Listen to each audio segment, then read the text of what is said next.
Hello students, welcome to Tagore Balniketan Public School.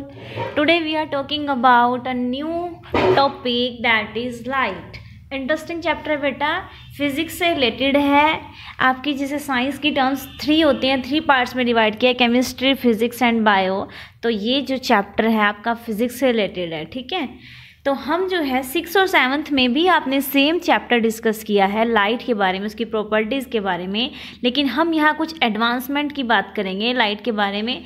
Level जो है थोड़ा हाई हो चुका है आपका, आप 8th क्लास के स्टूडेंट हो, तो हम जो है कुछ एक्स्ट्रा जो है गेन करेंगे। ये चैप्टर आपका हायर क्लासेस तक भी जाएगा, ठीक है। तो लेकिन यहाँ जो है हम अपने लेवल के अकॉर्डिंग उतनी ही बात करेंगे जितना जो है आपकी लिए नीडी है, ठीक है। आप जो जानते हो कि लाइट हमें किस लिए ज़रूरत होती है, क्योंकि ताकि हम चीज़ों को देख सकें, ठीक है। हम किसी भी चीज़ को विदाउट लाइट नहीं देख सकते। अगर जो है डार्कनेस है तो हम उससे किसी भी ऑब्जेक्ट को देख नहीं पाएंगे। हमें जो है हमेशा कहीं ना कहीं कोई सोर्स चाहिए लाइट का, ताकि हम किसी चीज़ को विजिबल हो सके हमारे लिए, ठीक है। हम जो है लाइट को डिटेक्ट कैसे करते हैं? अपनी आइज से करते हैं। We have learn that objects like sun है, स्टार है, कैंडल है, ट्यूब लाइट है, इनकी जो है अपनी लाइट होती है, ठीक है। तो 2 तरह के ऑब्जेक्ट होते हैं, जिनकी खुद की भी लाइट होती है और कुछ ऐसे होते हैं जिनकी अपनी खुद की लाइट नहीं होती। तो ल्यूमिनस ऑब्जेक्ट जैसे सन है, स्टार है, जिनकी अपनी लाइट है, इन्हें कोई और सोर्स नहीं चाहिए कि तब ये हमें दिखाई देंगे। ये खुद ही इतने कैपेबल हैं कि हमें ये ऐसे ही दिखाई दे जाएंगे, क्योंकि इनके पास खुद के पास अपनी लाइट है। तो ऐसे ऑब्जेक्ट ल्यूमिनस, और जिनकी लाइट खुद की नहीं होती, इन्हें कोई सोर्स चाहिए होता है तभी दिखाई देते हैं, that are non luminous object. For example आपकी chair, table, birds, plants, even you, ठीक है। ये सब जो है ये क्या है? Non luminous.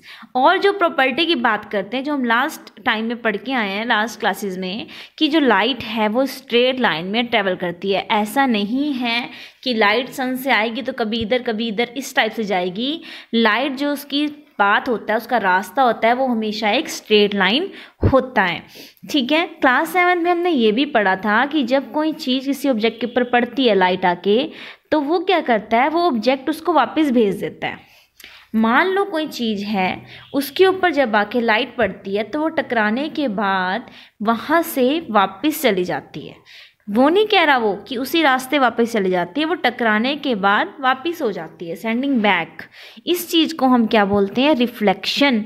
और आपको पता हो अगर बेटा कि अगर आप किसी चीज़ को देख पाते हो तो उस फिनोमिना को रिफ्लेक्शन ही बोलते हैं। आप रिफ्लेक्शन की वजह से ही किसी चीज़ को विजिबल कर पाते हो, ठीक है, विजुअल कर हो जाती है वो चीज़। फॉर एग्जांपल अगर सनलाइट, अब किसी फ्लावर को आपने देखना है तो उसके लिए लाइट की ही नेसेसरी है। लाइट सन की उसके ऊपर आके पड़ेगी, लाइट टकराने के बाद जो है आपकी आइज़ पे जाती है। वो लाइट ही थी जिसने आपको ये विजिबल करवाया। अगर वो लाइट ना होती तो आपको वो चीज़ विजिबल नहीं होनी थी, ठीक है। तो हम जो है बिना लाइट के मतलब किसी चीज़ को इमेजिन नहीं कर सकते कि हम उसे देख पाएंगे। कोई भी चीज़ अगर वॉल है, वॉल के पीछे पड़ी है, तो हम उसको क्यों नहीं देख पाते? अगर वो दूसरे रूम में पड़ी है तो वो क्यों नहीं देख पाएंगे? तो यही चीज़ तो है, क्योंकि लाइट जो है वो वहाँ से टकराने के बाद उसकी तरफ, उस ऑब्जेक्ट तक पहुँच ही नहीं पाई लाइट, दैट इज़ वाई हम उसे देख ही नहीं पाए, ठीक है। तो रिफ्लेक्शन ऑफ लाइट क्या होता है? लाइट को टकराने के बाद वापस भेजना, उसे होता है, बोलते हैं रिफ्लेक्शन ऑफ लाइट। हम रिफ्लेक्शन को स्टडी जो हमने किया है वो एक प्लेन मिरर से हम करते हैं मोस्टली। जो प्लेन मिरर जो आप घर पे यूज़ करते हो, अपनी इमेज देखने के लिए यूज़ करते हो, वो प्लेन मिरर होता है, ठीक है। ये क्या करता है प्लेन मिरर? जितनी भी लाइट उस पर आके पड़ती है वो सारी रिफ्लेक्ट होके वापस आ जाती है। जितनी भी रिफ्लेक्ट होगी तो वो जो है उस आपकी इमेज उस पर बन जाएगी मिरर के ऊपर, ठीक है। तो जो प्लेन मिरर होता है वो क्या कर देता है? डायरेक्शन चेंज कर देता है लाइट की डायरेक्शन को, ठीक है। उसके बाद बेटा जो आपको यहाँ लाइट के बारे में कुछ एक्स्ट्रा पढ़ना है तो वो अब स्टार्ट होता है, ठीक है।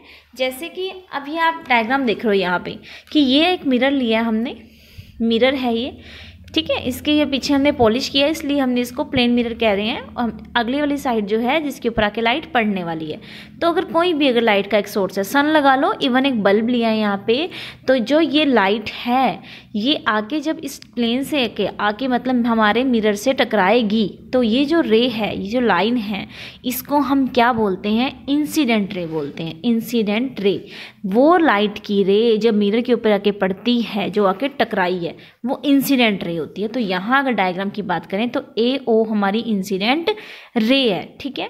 ऑलवेज टुवर्ड मतलब ये हमेशा मिरर की तरफ आने वाली है। उसके बाद है next point of incidence. Point of incidence का मतलब क्या है, जिस पॉइंट पे आके मिरर को टकराया, ये तो रे थी, रे ए ओ, ये इंसिडेंट रे है, लेकिन जिस पॉइंट पे आके ये मिरर को टकराई है, ये पॉइंट ओ, इस पॉइंट को बोलते हैं पॉइंट ऑफ इंसिडेंस। नेक्स्ट है रिफ्लेक्टेड रे। रिफ्लेक्टेड रे क्या होगी, अब टकरा गई, टकराने के बाद वो अपना पाथ चेंज कर लेगी, वो सेंट बैक वापस चली जाएगी, रिफ्लेक्शन हो जाएगी उसकी। तो जो रे हमारी वापस जा रही है कि वो किस डायरेक्शन में चली गई, वो जो डायरेक्शन है, ये जो लाइन शो कर रही है, वो लाइन है रिफ्लेक्टेड रे। तो इस यहाँ इमेज में जो ओ बी लाइन है हमारी, ओ बी रे है, वो हमारी रिफ्लेक्टेड रे है। ये हमेशा आवे होगी मिरर से। इंसिडेंट रे आ रही होती है और रिफ्लेक्टेड रे यहाँ से आवे हो रही होगी।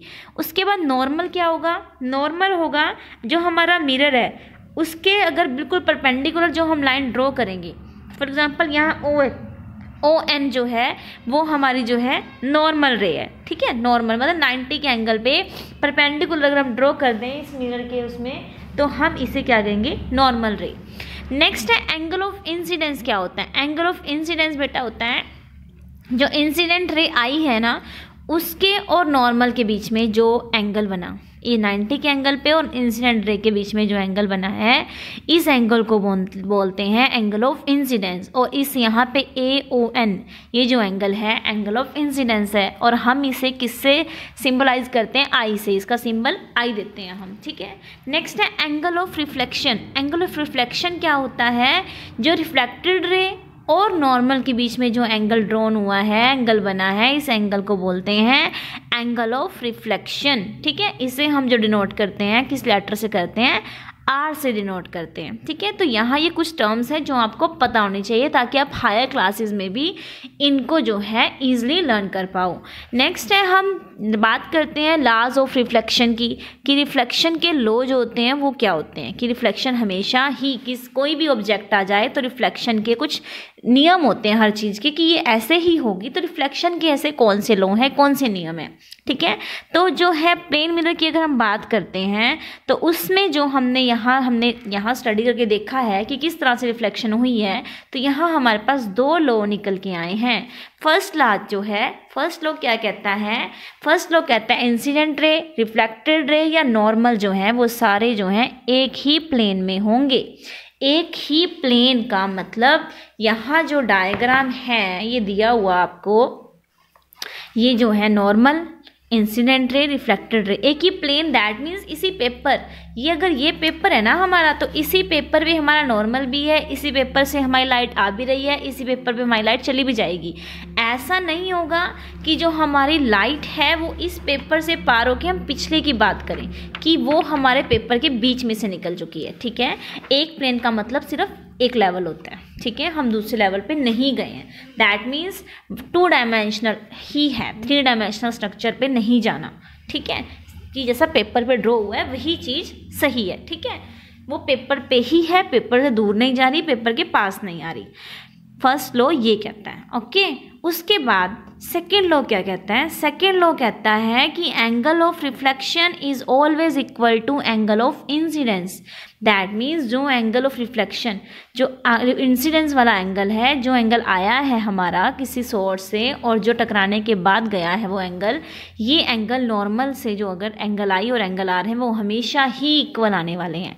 अगर इंसिडेंट का एंगल 35 है तो रिफ्लेक्टेड वाला एंगल भी 35 ही होगा, ठीक है। मतलब अगर वो चेंज होगा तो दूसरा भी चेंज हो जाएगा, ये कहना चाहता है। तो इस तरह से ये 2 लॉ दिए थे, लॉ ऑफ रिफ्लेक्शन में ये 2 लॉ को एक्सप्लेन किया गया है। ठीक है।